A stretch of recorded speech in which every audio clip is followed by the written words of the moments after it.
This Sunday, return to office. My exclusive interview with President-elect Donald Trump, his plans for the economy, and his promises for mass deportation. Is it your plan to deport everyone who is here illegally over the next 4 years? Well, I think you have to do it. And will he seek retribution against his political enemies? Are you going to go after Joe Biden? I'm really looking to make our country successful. I'm not looking to go back into the past. Retribution will be through success. Plus, his vow to pardon those convicted of attacking the Capitol on January 6th. I'm going to be acting very quickly. Within your first 100 days, first day? First day. And now that he's won the 2024 election, has he changed his mind about his 2020 loss? For the sake of unifying this country, will you concede the 2020 election and turn the page on that chapter? Joining me for insight and analysis are NBC News Managing Washington Editor Carol Lee, Politico Playbook co-author Eugene Daniels, Mark Short, former Chief of Staff to Vice President Mike Pence, and former White House Press Secretary Jen Psaki. Welcome to Sunday and a special edition of Meet the Press. From NBC News in Washington, the longest-running show in television history, this is a special edition of Meet the Press with Kristen Welker. Good Sunday morning. President-elect Donald Trump is the first president to win non-consecutive terms since Grover Cleveland, and we haven't heard from him extensively since his decisive victory until now. I sat down with the president-elect at Trump Tower in New York on Friday for his first broadcast interview since winning the election. We spoke for nearly an hour and a half in a wide-ranging conversation about what these next 4 years will look like. He told me his first 100 days will focus on bringing down prices, addressing the border, and getting his cabinet picks confirmed. And I asked him what he'll do on his first day in office. I understand that on day one, you're going to be signing a flurry of executive orders. Can you give me just what are the top ones people should know about? A lot of it will have to do with economics. A lot's going to have to do with energy. A lot's going to do with having to do with the border. We're going to immediately strengthen up the border and do a real job. And some of the basics.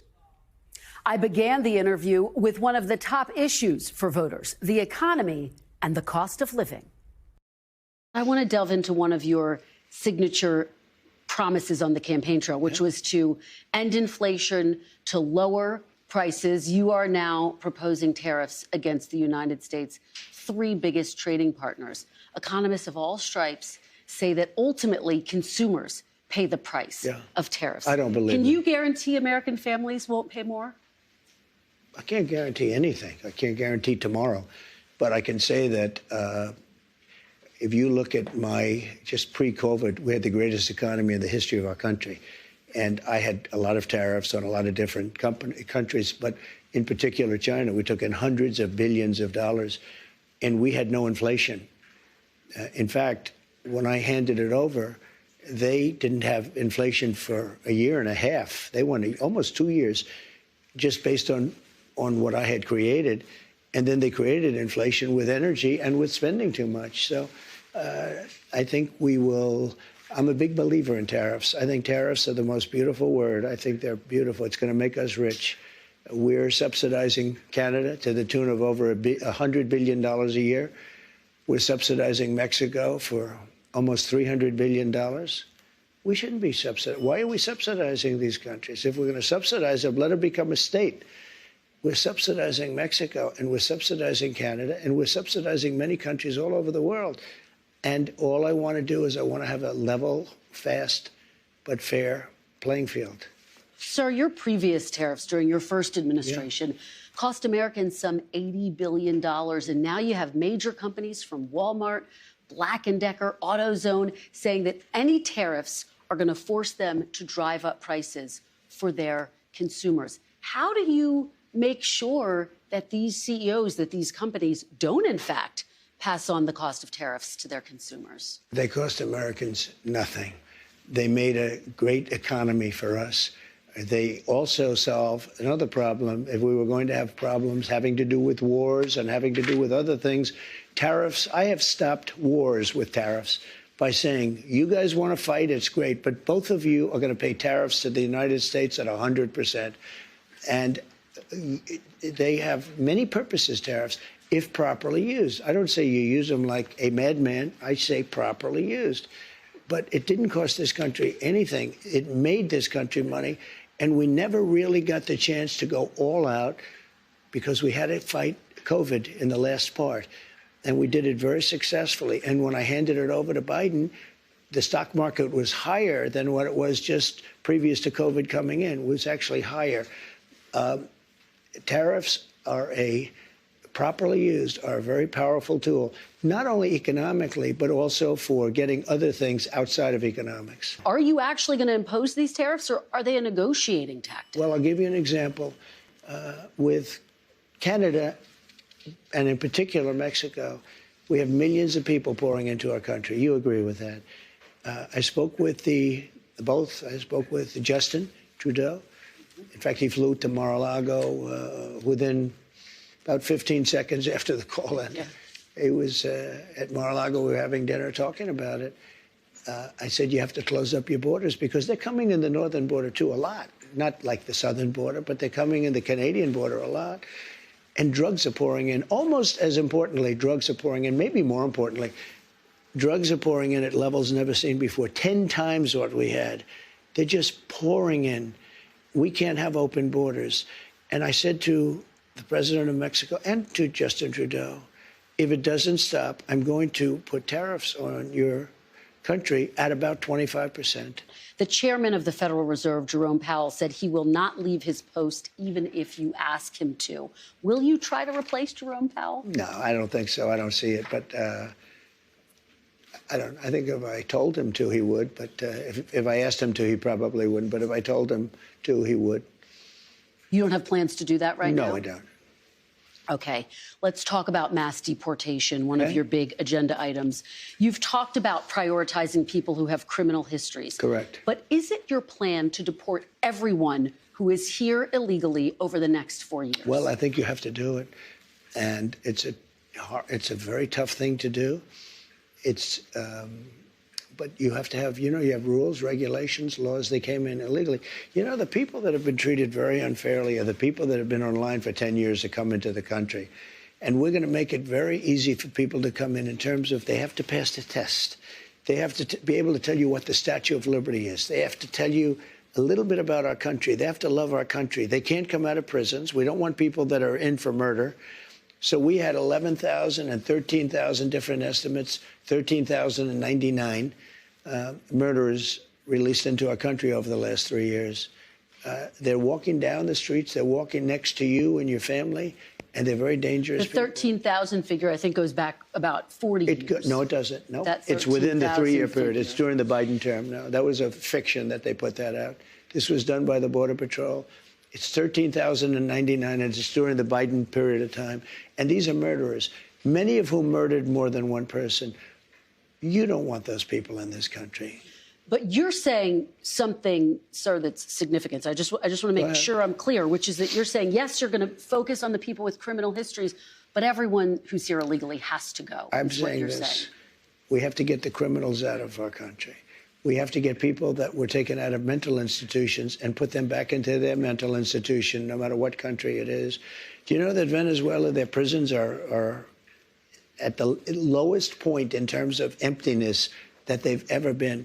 They're taking their people out of those prisons by the thousands, and they're drunk. And just to get back, because I know exactly what you're getting at.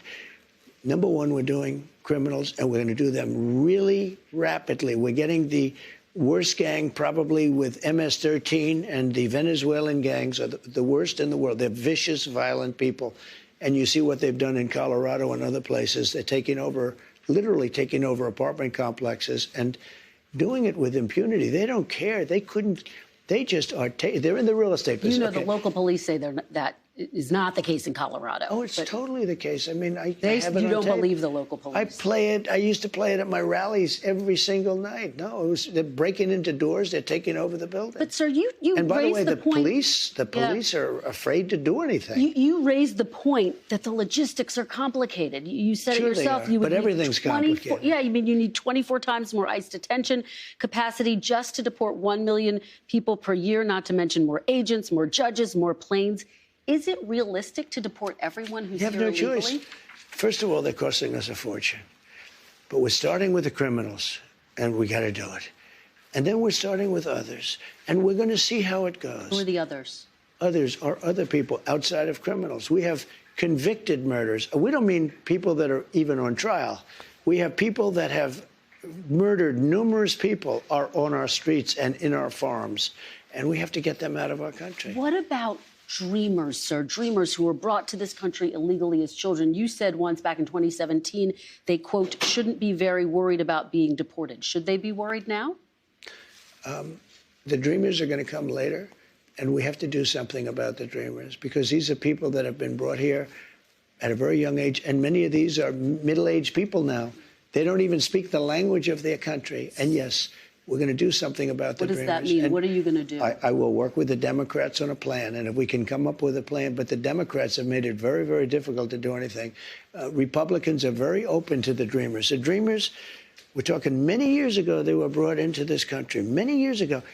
Some of them are no longer young people, and in many cases, they become successful. They have great jobs. In some cases, they have small businesses. Some cases, they might have large businesses. And we're going to have to do something with them. And you want them to be able to stay. That's what you're saying? I do. Okay. I want to be able to work something out. And it should have been able to be worked out over the last 3 or 4 years. And it never got worked out. You know, Biden could have done it because he controlled, Congress to a certain extent, right? He could have done something, but they didn't do it. I never understood why, because they always seem to want to do it, but then when it comes down to it, they don't. I think we can work with the Democrats and work something out. Let me ask you about another group of people, the estimated 4 million families in America who have mixed immigration status. So I'm talking about parents who might be here illegally, but the kids are here legally. Your borders are You're talking about separation. Yeah, well, I mean, there are two aspects to this. Your borders are, Tom Homan said, they can be deported together. Correct. Is that the plan? Well, that way you keep I don't want to be breaking up families. So the only way you don't break up the family is you keep them together and you have to send them all back. Even kids who are here legally? Well, what you're going to do if they want to stay with the father, look, we have to have rules and regulations. You can always find something out like, this doesn't work, that doesn't work. I'll tell you what's going to be horrible. When we take a wonderful young woman who's with a criminal and they show the woman, and she could stay by the law, but they show the woman being taken out, or they want her out, and your cameras are focused on her as she's crying, as she's being taken out of our country, and then the public turns against us. But we have to do our job, and you have to have a series of standards and a series of laws. And in the end, look, our country is a mess. Let me ask you about some of your other promises on this topic. You've promised to end birthright citizenship on day one. Is that still your plan? Yeah, absolutely. The 14th Amendment, though, says that, quote, all persons born in the United States are citizens. Can you get around the 14th Amendment with an executive action? We're going to have to get a change. We'll maybe have to go back to the people, but we have to end it. We're the only country that has it. Through an executive action? We're the only country that has it. Do you know, if somebody sets a foot, just a foot, 1 foot, you don't need to, on our land, congratulations, you are now a citizen of the United States of America. Yes, we're going to end that because it's ridiculous. Through executive action? Well, if we can, through executive action. I was going to do it through executive action, but then we had to fix COVID first, to be honest with you. We have to end it. Let's talk about health care. I've been talking to Republican lawmakers on Capitol Hill. They say it's no longer feasible to repeal and replace Obamacare because it's so entrenched in the system. Do you see it that way? Is that now off the table, repealing and replacing when John Obamacare? McCain let us down by voting, and Murkowski and Collins and whoever it was that voted against, but they really let us down. They did us a great disservice because we would have had great health. Obamacare is lousy health care. It's very expensive health care for the people. It's also expensive for the country, but for the people. It's lousy health care. When John McCain gave his thumbs down after saying for 10 years that he wants to repeal and replace, okay? And then he came out, put his now famous thumbs down, and he became a hero to the left. Let me tell you, if we find something better, I would love to do it. But unless we find, but one thing I have to say, I inherited Obamacare or anything else you want to go. It's got about 20 names, but I inherited it. And I had a decision to make with Health and Human Services. I had a big decision to make. Do I make it as good as we can make it, or do I let it rot? And a lot of political people said, let it rot and let it be a failure. I said, that's not the right thing to do. And I had very good people in the medical area that handled that. And I said, what do you want to do? He said, we really have an obligation to make it as good as we can. And we did. We made it as good as we can make it. Instead of making it bad where everybody would be calling for its repeal, I made it so that it works. Now, but you did try to overturn it, sir. Well, it's lousy. You did try to overturn it. You did have your Justice Department try to direct the Supreme Court to overturn it. We got a little bit of a surprising opinion, to be honest with you. If it would have been overturned, we would have had much better health care right now. But right now, we have something that I made the best of. I could have made the worst of it, and it would have fallen by the wayside. I did the right thing from a human standpoint. But, you know, I'm sort of proud of my decision. At the same time, sometimes I regret it. I told the people, and I gave them the money to do it. I said, fix it, make it work, because people would have suffered. But it's too bad that they voted no. I wish John McCain, he fought for 10 years on replacing Obamacare, for 10 years, and then he voted against. Nobody understands it. Sir, you said during the campaign you had concepts of a plan. Do you have an actual plan at this point for health care? Yes, we have concepts of a plan that would be better. Still just concepts? Do you have a fully developed plan? Let me explain. We have the biggest healthcare companies looking at it. We have doctors. We're always looking because Obamacare stinks. It's lousy. There are better answers. If we come up with a better answer, I would present that answer to Democrats and to everybody else, and I do something about it. But until we have that, or until they can approve it, but we're not going to go through the big deal. I am the one that saved Obamacare, I will say, and I did the right thing. I could have done the more political thing and killed it, and all I had to do is starve it to death. You did try to have your Justice Department effectively kill it, though, No. sir. Kill it from a legal standpoint, but from a physical standpoint, I made it work. In your concepts of a plan, sir, will people with pre-existing conditions still have coverage, and can you guarantee their prices will not go up? The answer is yes, they'll have coverage. You have to have it. And what about their prices? Because you know what? What about their prices, sir? I want the prices to go down. I want to have better health care for less money. And there are ways of doing it, I believe. Let's talk about abortion, sir. You have taken responsibility for overturning Roe v. Wade. You've said that abortion is now a state issue. There are steps that you could take, though, as president, to restrict abortion through executive action without Congress. More than half of abortions in this country are medication abortions. Will you restrict the availability of abortion pills when you're in office? I'll probably stay with exactly what I've been saying for the last 2 years, and the answer is no. You commit to that? Well, I commit. I mean, do things change? I think they change. I hate to go on shows like Joe Biden. I'm not going to give my son a pardon. I will not, under any circumstances, give him a pardon. I watched this, and I always knew he was going to give him a pardon, and so I don't like putting myself in a position like that. So things do change, but I don't think it's going to change at all. And when we come back, will President-elect Trump direct his FBI director and attorney general to go after his political enemies?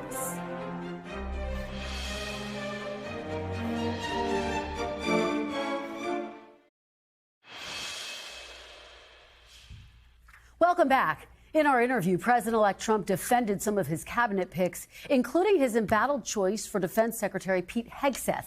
Hegseth, an Army veteran, is facing allegations of past sexual misconduct and excessive drinking, which he denies. Mr. Trump told me he has confidence in Hegseth.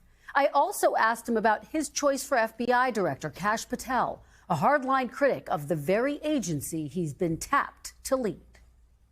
You named Kash Patel to be the next FBI director. Yeah. He has a list in his book of 60 people that he calls members of the so-called deep state. It includes Democrats like Joe Biden and Hillary Clinton. It includes former members of your cabinet, from Bill Barr to Christopher Wray. You campaigned on destroying the deep state. Do you want Kash Patel to launch investigations into people on that list? No, I mean, he's going to do what he thinks is right. Do you think that's right? Do you think that's right, sir?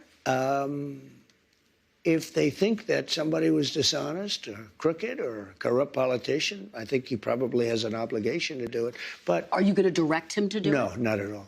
Not at all. We have two great people there. We have him and we have Pam. And Pam Bondi has been like a rocket ship. She's very popular and very good and very fair. And Kash Patel is very fair. I'll tell you, I thought Kash may be difficult because he's, you know, a strong conservative voice. And I don't know of anybody that's not singing his praises. The other day I was watching, and Trey Gowdy, who's a moderate person and very smart and very respected in the party, he's Kash's biggest fan. He said, this is the most misunderstood man in politics. He's great. I guess they worked together on the Russia hoax or something. And Trey Gowdy became a fan. You know Trey Gowdy. Everybody respects him. And, you know, just like him, others also. I don't know of one negative vote. I don't think he's going to have any negative votes. Is it your expectation, though, that Kash Patel will pursue investigations against your political enemies? No, I don't think so. Do you want to see that happen? If they were crooked, if they did something wrong, if they have broken the law, probably. They went after me, you know. They went after me and I did nothing wrong. Well, let me ask you this. You said President Biden, quote, that you're going to appoint a real special prosecutor to go after Joe Biden. You said that during the campaign. Where? You said that on Truth Social, June 12th, 2023. I will appoint a real special prosecutor to go after the most corrupt president in the history of the United States, Joe Biden, and the entire Biden crime family. Are you going to do that? Are you going to go after Joe Biden? I'm really looking to make our country successful. I'm not looking to go back into the past. I'm looking to make our country successful. Retribution will be through success. If we can make this country successful, that would be my greatest, that would be such a great achievement. Bring it back. We have a country now that's overridden with crime, that has millions of people that shouldn't be here, that should be in prisons in other countries, that should be in mental institutions. We have drug lords being dropped into our country and told never go back to their country. I'm looking to make our country great. I'm looking to bring prices down because, you know, I won on two things, the border and more than immigration. You know, they like to say immigration. I break it down more to the border, but I won on the border and I won on groceries. It's a very simple word, groceries. Like almost, you know, who uses the word? I started using the word, the groceries.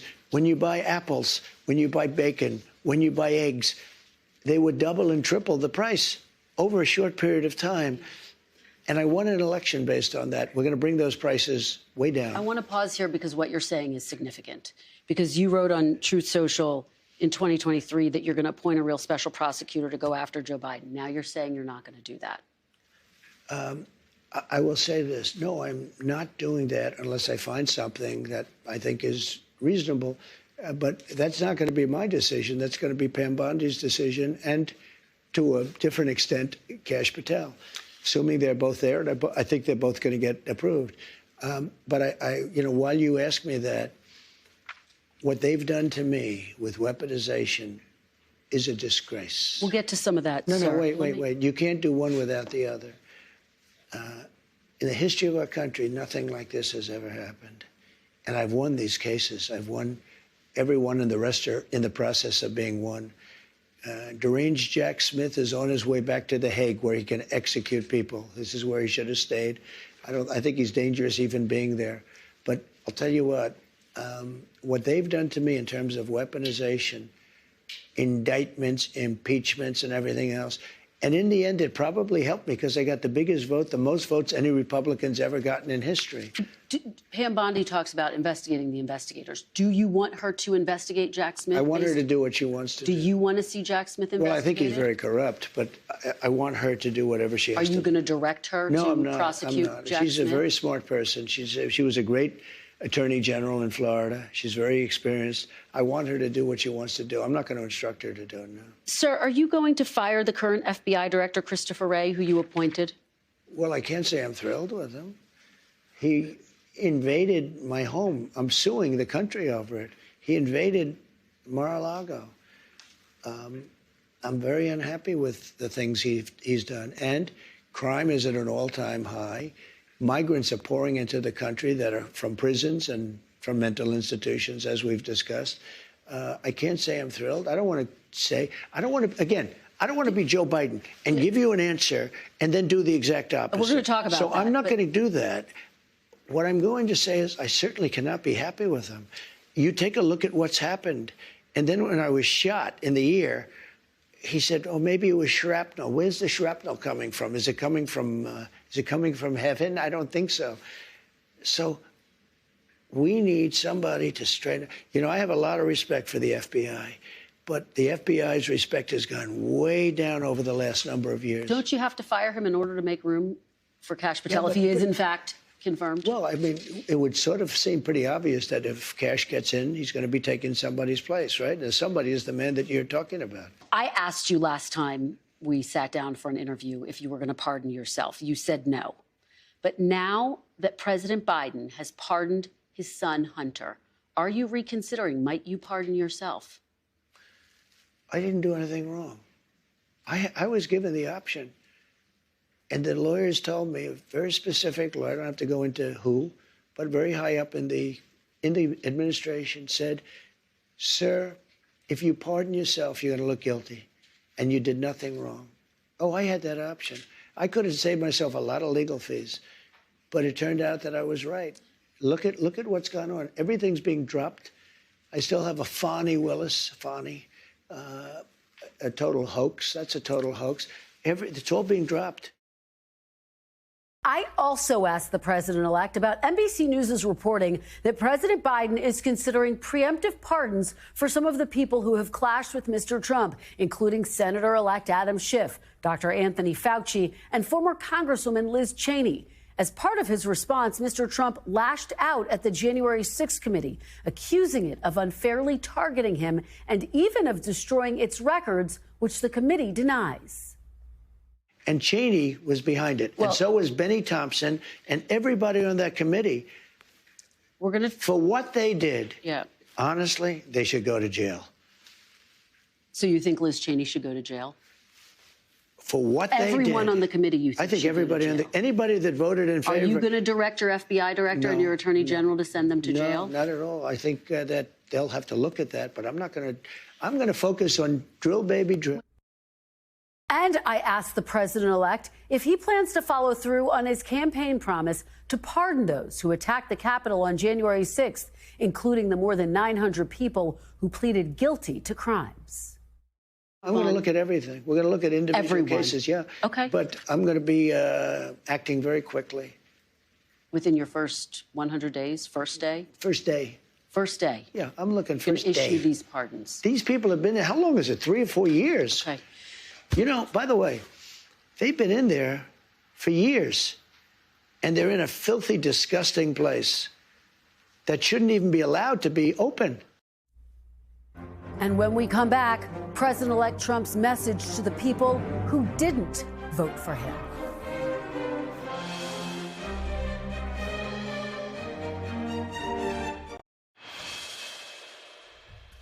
Welcome back. The Syrian government fell overnight, a stunning end to the more than 50-year rule of the Assad family as rebels claimed Damascus. I pressed the president-elect on a range of foreign policy issues, including U.S. support for Ukraine and NATO in his second administration. Should Ukraine prepare for less aid from the United States after you're sworn into office? Yeah, probably. Sure. You said you can end the war in 24 hours. You've even said you want to try to end it before you're sworn into office. You're actively trying to? I am. Have you talked to President Putin? No, I have not. You haven't talked to President Putin since you've been elected? No.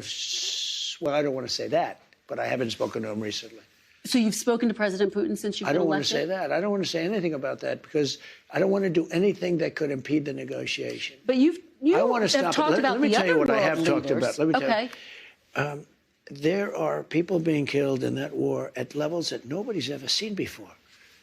You have to go back to the Second World War, and even that, if you take a look at, and you know what it is? It's the soldiers largely. The cities have been emptied out and demolished. The country has been demolished. If I won that election, which you know how I feel about it, I won't get into it because we don't need to start that argument. I think it's an easy argument. It was really proven even more conclusively by the win that I had on this one. But you did get a court, sir. Well, that's your opinion, yeah, but okay. I disagree with it. Had I kept control, number one, Israel wouldn't have happened. Number two, Ukraine would have never happened. It would have never happened, Ukraine, Russia. But the number of people that are being killed, soldiers, young, beautiful soldiers, hundreds of thousands of people are being killed. And, you know, it's very interesting. It's level, totally level. The battlefields, totally level. You know what's happening? Yeah. The only thing that stops a bullet, you know what it is a body, a human body. And the people that are being killed, hundreds of thousands on both sides. Russia's lost probably 500,000. Ukraine's lost higher than they say, probably 400,000. You're talking about hundreds of thousands of bodies laying all over fields. It's the stupidest thing I've ever seen, and it should have never been allowed to happen. Biden should have been able to stop it. Sir, will the United States stay in NATO while you're in office? In where? NATO. Do you commit that the United States will remain a member of NATO while you're in office? Again, they have to pay their bills. If they pay their bills, absolutely. But not if they don't pay their bills. But NATO's taken advantage of us because we were look, two things. Number one, they take advantage of us on trade, meaning the European nations, okay, like terrible. They don't take our cars. They don't take our food product. They don't take anything. It's a disgrace. And on top of that, we defend them. So it's a double whammy. So let me just tell you, I was able to get hundreds of billions of dollars put into NATO just by a tough attitude. I said to the countries, I'm not going to protect you unless you pay. And they started paying. And that amounted to more than $600 billion. That's a big thing. Otherwise, they wouldn't even be fighting. They wouldn't have any money to fight. If they're paying their bills, and if I think they're treating us fairly, the answer is absolutely, I'd stay with NATO. But if not, you would consider the possibility of absolutely, getting it. Yeah, absolutely. The president-elect is tasking Elon Musk, the billionaire CEO of Tesla and SpaceX, to try to cut government spending, along with one of Mr. Trump's former primary rivals, businessman Vivek Ramaswamy. All of it putting a spotlight on what it could mean for entitlements and defense spending. You've tapped Elon Musk, Vivek Ramaswamy, to head up this Department of Government Efficiency. Correct. Which proposes cuts to the federal government. I think a lot of people hear that and they get concerned about Medicare and Social Security and Not Medicaid going to have anything to do. and defense spending. You won't touch Medicare, Social Security? Abuse, fraud. Okay. No, I said to people, we're not touching Social Security, other than we make it more efficient, but the people are going to get what they're getting. Okay, so the entitlements and off the table. And we're not raising ages or any of that stuff. Okay, no, off the table. I won't do it. And finally, I asked the president-elect about this extraordinary moment in time. He is taking office against the backdrop of a country that is so sharply divided, and when he has yet to concede the 2020 election, which he lost.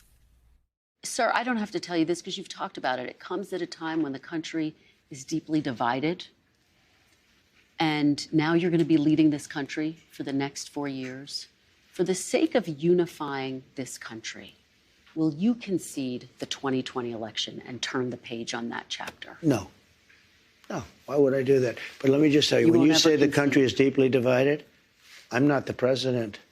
Joe Biden's the president. But you're going to be the president. No. I'm not the president. So when you say it's deeply divided, I agree. But Biden's the president. I'm not. And he has been a divider. And you know where he divided it more than anything else, and it probably backfired on him? I think definitely is weaponization. When he weaponized the Justice Department and he went after his political opponent, me, he went after his political opponent violently because he knew he couldn't beat him.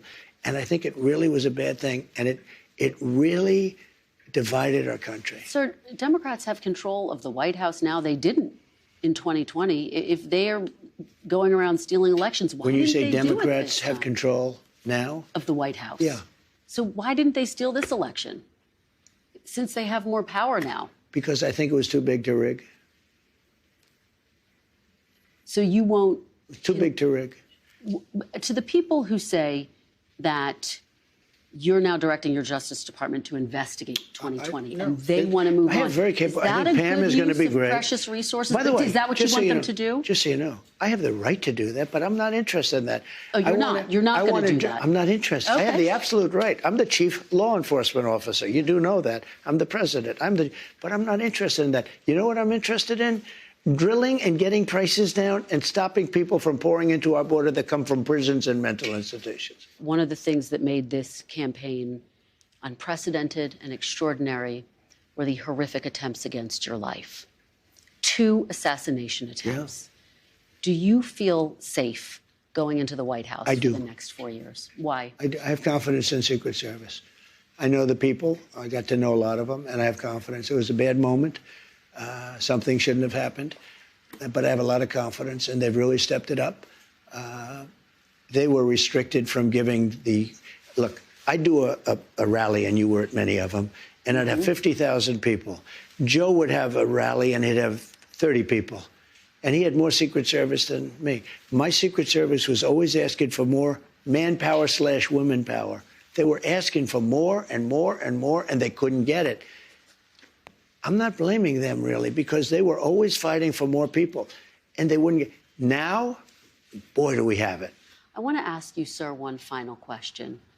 What do you want to say to Americans who didn't support you in this campaign? I'm going to treat you every bit as well as I have treated the greatest MAGA supporters. There's never been anything like MAGA in the history of this country. These people are so dedicated to making America great again. It's very simple. And I'm going to treat them just the same as I treat MAGA. We're going to treat everybody good. We want success for our country. We want safety for our country. You know, our country's under threat, as you know.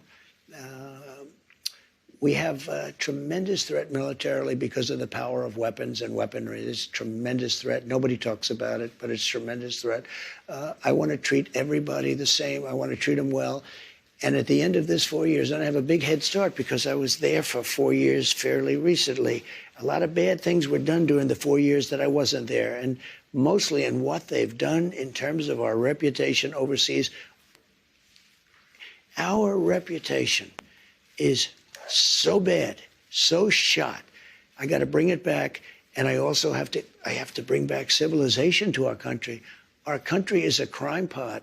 And we have to get rid of crime. We have so many things to do. We have to do the prices. We have to do all of that. But we have to get the criminals out of our country. We have to bring down crime. People have to be able to walk across the street and buy a loaf of bread without being shot. And that's going to happen. But what I say to them is, I love you, and we're going to all work together. And we're going to bring it together. And you know what's going to bring it together? Success. I saw that just prior to COVID coming in. I had polls that were the highest anyone. McLaughlin and Fabrizio said George Washington and Abraham Lincoln, if they came back from the dead and they ran as president and vice president, couldn't beat you, sir. We were doing so well. And I was getting along with the left. Let's call it the left. We'll be nice. Okay, we're just going to call it. But I was getting along with people that you would consider liberal or progressive, as they like to say, at levels that I never thought was possible. And you know what it was? Success. Success was bringing the country together, and that's what I want to do. And when we come back, President-elect Trump gives us a preview of his inaugural address.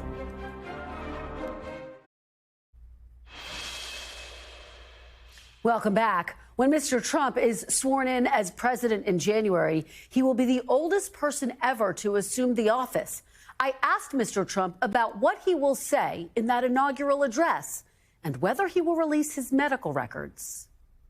Let me ask you, sir, as you think about your inauguration, I remember your first inaugural address, you talked about American carnage. Have you thought about your message for your second inaugural address? I have. Can you give us a preview? We're going to have a message that will make you happy, unity. It's going to be a message of unity. And again, I think success brings unity. And I've experienced that. I've experienced it in my first term, as I said.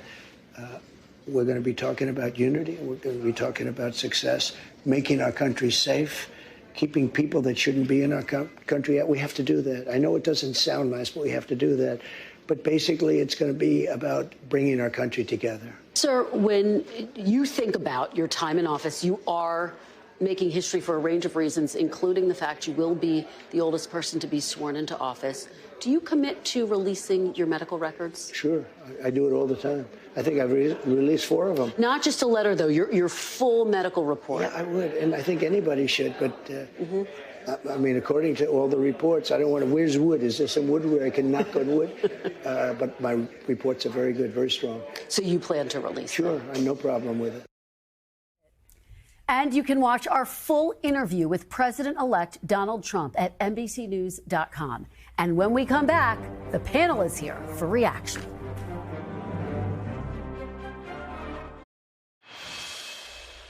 Welcome back. The panel is here. NBC News managing Washington editor Carol Lee, Eugene Daniels, White House correspondent for Politico and co-author of Politico Playbook, former White House press secretary Jen Psaki, host of Inside with Jen Psaki, and Mark Short, former chief of staff to Vice President Mike Pence. Thanks to all of you for being here on a very big Sunday. Carol, let me start with you. You broke the news earlier this week that President Biden was going to pardon his son Hunter. It's just one of the many topics we discussed. What were your key takeaways from this conversation? Well, a couple of things, Kristen. You know, I was struck by how succinctly the president-elect summed up his mandate. He said, I won on the border and I won on groceries, and how quickly he plans to move on both of those fronts.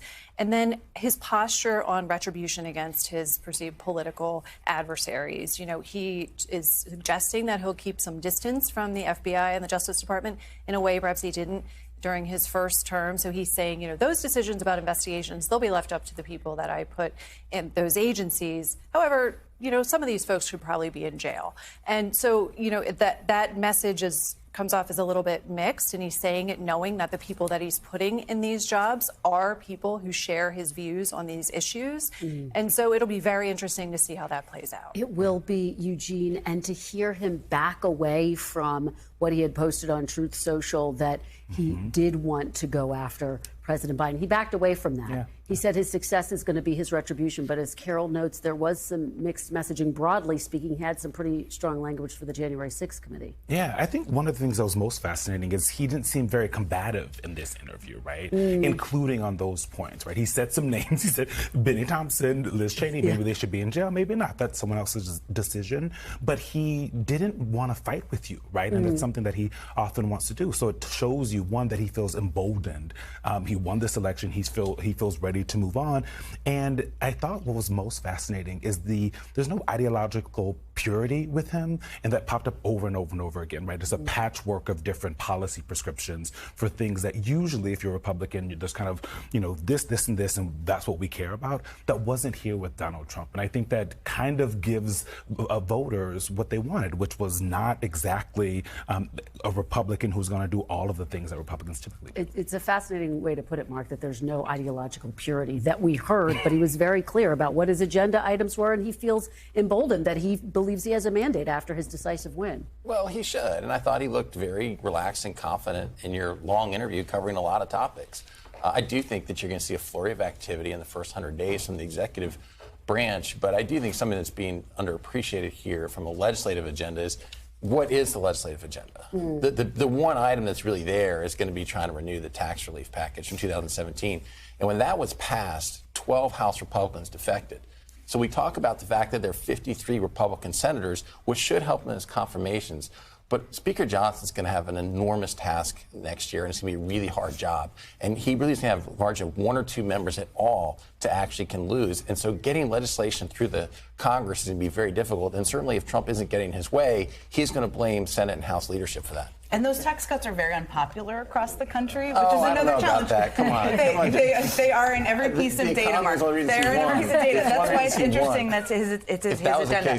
Kamala would have done a lot better if that was You know, one of the things that struck me, Kristen, yes, the tone was different, but it doesn't mean it's a difference in his priorities or his policies. Because even when you listen to what he had to say about retribution will be through success. That's not saying he's not going to go after his political enemies. What I heard was him trying to give some space for himself for plausible deniability, because he picked these people, and Carol touched on this. Pam Bondi and Kash Patel are election deniers. Kash Patel is somebody who has empathized with QAnon. They know what the direction is. He does not need to direct them. This is why he picked them. They have passed the loyalty test. So what struck me is more tone, not a difference in what he intends to do or what he wants the people he's nominating to do. It's a really critical point. He's also put hardliners in charge of his immigration policy, which I thought it was a big headline for him to say, we are deporting everyone, Eugene, though he said, yes, he wants to try to work out a deal for Dreamers. Yeah, I think that is where he's thought the most about when you think about what his policies are going to be, is immigration. When you went through tick by tick by tick of the kinds of things that we're seeing, he had a lot of ideas, and it was the kind of most clarity we've gotten on immigration from him. I will also say he and his team feel like he has the backing of the American people, especially on mass deportation, because in some polls, 53% of Americans say that they are for mass deportation. Now, when you dig into kind of what that means and whether you want your neighbors to get out of the country, or what happens with children, or when you see that woman that he's talking about getting pulled away, is that different? And he talked about, I think most interestingly, the public might turn against us on immigration, so they have to be careful there, is what he's saying. Carol. That was what struck me, is that he seems a little uncertain about how some of this stuff's going to play out. Yes, he's going to do it. But, when you talk about birthright citizenship, first of all, there are other countries that have birthright citizenship. It's not just the United States. But he said, if we can do it by an executive order, maybe we'll have to take it to the people, suggesting some sort of constitutional amendment. And on mass deportations, he talked about how this might play out publicly. He talks about the woman who's crying and the cameras are capturing her as she's being deported. And he said, then the public turns against us. So he's not real confident that this is going to play out exactly how he wants it Such to a revelatory moment there. Jen, we talked about foreign policy as well. Of course, we're all watching what's happening in Syria. The government has been toppled. I talked to him about Ukraine and NATO. Boy, he really left the door open to potentially pulling out of NATO. He certainly did, which I don't think should be a surprise. He also refused, after you pushed him repeatedly, to answer the question as to whether he talked to Vladimir Putin. Yes, and when you look I tried. you certainly, when you look at the statement he put out in response to Assad fleeing the country, it was almost defensive of Putin and defensive of the Russians' interest. So this is definitely a massive shift. There is an allegiance, an affinity for Russia that is different than what we have had in Democratic and Republican presidents for decades. And Mark, he was very clear. There will likely be less funding for Ukraine with the last 30 seconds we have. Well, sure, that's been his position all along. Yeah. I think that the ones who are celebrating most right now in the situation in Syria is the fact that, I should say, the ones who I think are most concerned are Putin, the Ayatollah, and Tulsi Gabbard.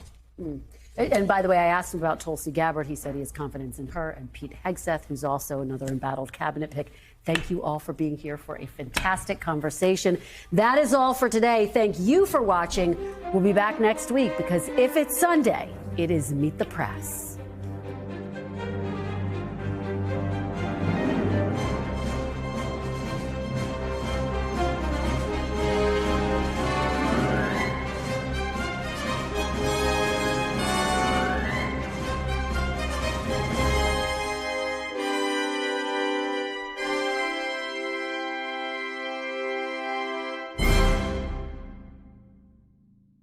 Thanks for watching. Stay updated about breaking news and top stories on the NBC News app, or follow us on social media.